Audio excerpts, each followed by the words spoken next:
Some of the most iconic symbols of the Roman Empire that have survived into the modern world today are the arches that Romans erected to commemorate military victories and glorify individual emperors.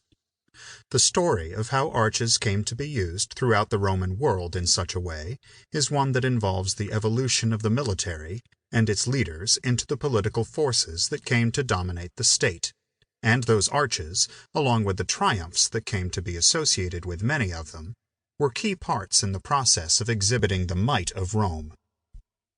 At the same time, they were meant to mark the individual achievements of Rome's rulers, making them an enormous and expensive PR exercise that steadily grew over the years.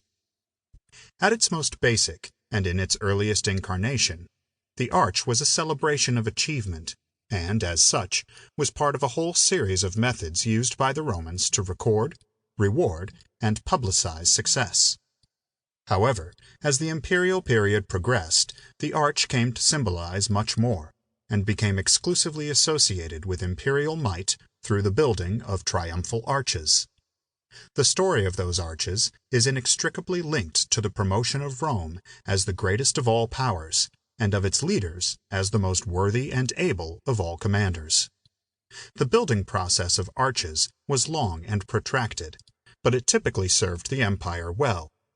Indeed, the success of this physical statement can perhaps be best measured by the number of similar arches erected around the world centuries after the end of the Roman Empire, including the Arc de Triomphe in Paris, the Narva Triumphal Arch in St. Petersburg, the Wellington Arch in London, and the India Gate in Delhi.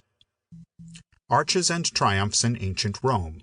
The history of the Roman Empire's most famous military celebrations and monuments examines the events surrounding the celebrations, accounts of them, and how they influenced other architectural monuments.